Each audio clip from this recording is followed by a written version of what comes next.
Hi, my name is Michelle. I am a social media consultant and photographer based in New York City, and I'm also a flight attendant full time. And so, a lot of questions that I get about this job has been converted into this video series that I have on my channel. And this particular video is like prime question number one. What is the salary like as a flight attendant? And it's not much in comparison to my previous salary. I had to downsize a lot in order to accommodate this new lifestyle. And again, it's a lifestyle. It's not for everyone. But if you choose to become a flight attendant, there are ways to supplement your income. And I'm going to talk about that and that alone in this video. I'm not going to go into pay or anything because every company is different, and the video will get too long. But so that's why I'm breaking it up. I'm just going to talk about what you can do to supplement your income. If you have any questions, feel free to leave them and I'll try to address it in another video.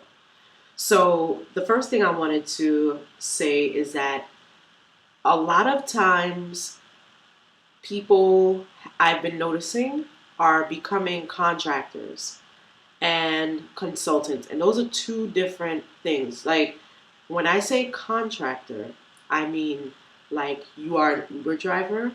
A lot of flight attendants drive Uber. Um, a lot of flight attendants do Airbnb for the days that they are not in their apartment. And for me, that's a lot of days out of the month. I'm only at my apartment maybe once a week. So during that time, I choose not to do Airbnb, but I can become an Airbnb contractor, like a host, I guess they call it, and rent my place out per day or per week, depending on my schedule. And that works for a lot of people. I know people that do Airbnb and they don't even work. The, the Airbnb covers their rent, even though it's not a full month type situation. So that's one thing to keep in mind. Airbnb and Uber, I believe they vet, the people that are in your house or in your car. So you can be a contractor for them. The other thing is you can be a consultant. Now, consultants offer a specific service to a business or to a person. So for me, that would be I could do my social media management and campaign brand awareness stuff. I can offer that to a nonprofit. I can offer that to a new business. I'm currently working with a restaurant in Fort Greene to raise the awareness of their brand, I guess. So this is something that I am doing, and I'm a consultant to that business. They pay me at the end of the month whatever I invoice them. And I think the difference with being a consultant and a contractor is that with the Airbnb and the Uber, I guess it's per use. So for every trip you do with Uber, I don't know how Uber works. Of course, you get paid, right? For every time somebody stays in your apartment at Airbnb, you will get paid. Whatever the price is, I don't know. That's something that you definitely should research because I'm not familiar with how it works. But those are ways that you can supplement your income, especially if you have your own place and especially if you have a car. So the next thing I wanted to say was along the lines of being a consultant or a contractor, I've seen a lot of flight attendants be real estate agents. And real estate is a great way to supplement your income because you basically are your own boss. So even if you're just a real estate person and you have a broker above you, real estate, mainly for the most part, is not a 9 to 5 job. You get leads, you follow those leads, and you make sure that you sell that house or you rent that apartment. That's how real estate works. You have to get licensed to do it. And in my state, it's like you have to take a class like for 40 hours or something like that. I did real estate 10 years ago, so I kind of don't remember how it works because it just wasn't for me. So I chose not to renew my license, but it is a great way to supplement your income, especially when you have housing markets like what's going on in New York City. Like a 2% commission on $1 million house. I mean, can't beat that. You make sure you save for your taxes and your good money.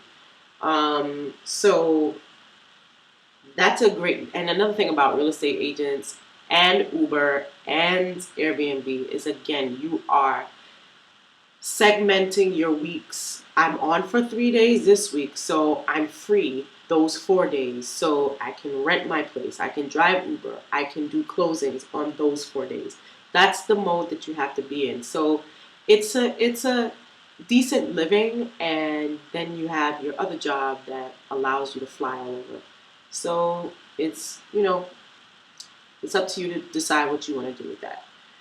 Um, so the other thing is that as a photographer, I can choose the days that I work. I'm an artist, and so if someone hires me for a shoot, I can designate, I can give them 3 days to choose from, and those 3 days are the 3 days that I'm off for the month. I personally only like to shoot. I don't like to shoot the very next day after I get off of reserve, because I could very well be on a trip, and the winter weather is coming up, and God forbid I'll be like stuck somewhere where flights are canceled. So personally, just for cushioning purposes, I like to schedule my artsy work, like smack dab in the middle of my days off, or just so I have a little insurance that everybody's on the same page, and I'll make it to the shoot and they'll be satisfied. So if you're a dancer, a hairstylist, a florist, there are a lot of florists that make money during the summer months, especially like during wedding season. They're doing tablescapes and whatnot, and then they have their flying days, and they're making money during those months. So these are things to keep in mind that you can do while you're, supplementing your income. So the next thing is you can pick up trips on your day off. So say for instance you work for a company that you have the ability, and I believe most do, that you can drop trips or pick up trips, or drop days and pick up days. So if in my company, we have you can take get as reserve, you can get 3 days straight off. So if I have those 3 days straight off, or even 4 days straight off, I might work day 2 and day 3, or tell them I can work day 2 and day 3 of my 4 day stretch off. And that means that I'll still have day 1 off and still have day 4 off. And if this sounds confusing, just imagine that you have whatsoever amount of days off, and maybe half of those days in the middle, that chunk in the middle, you say to crew scheduling, I'd like to work these days. Do you have any trips for me? And so if you pick up those trips on your day off, that is pay and a half at most airlines. Hands down. I'm just going to go and say all. If not, correct me. But if you pick up trips on your day off, you will get paid time and a half. That can go towards your guarantee a little over, but then keep in mind, you get per diems when you're traveling, right? So any hour that you're not in base, you will get a stipend, like a per diem. So if you're away from base for 48 hours and your per diem is $1.75, just do the math on that, multiply that, and it's usually tax-free. So that is a way to make extra money to pad your paycheck as a flight attendant.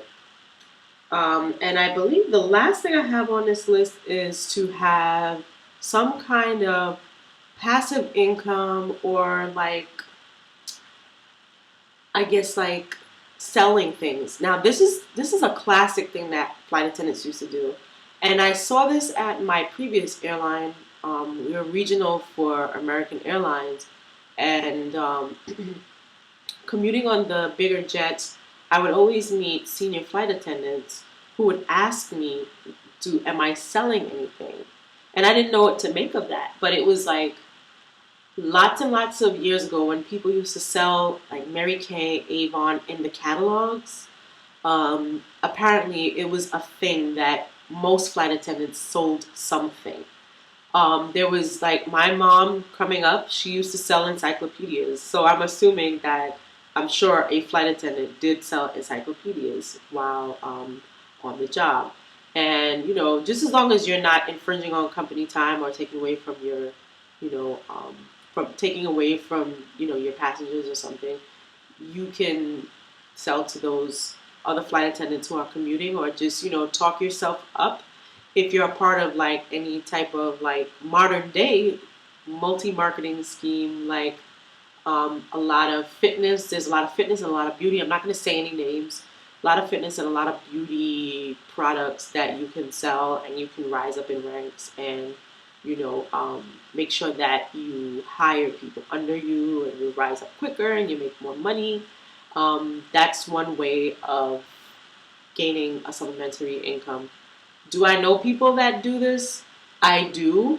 Does it work for them? I don't know, because I don't, it's kind of rude to ask, well, what's your paycheck like outside of flying? So these are things that I'm giving you ideas for, and you can take this information, research it, and see if it works for you.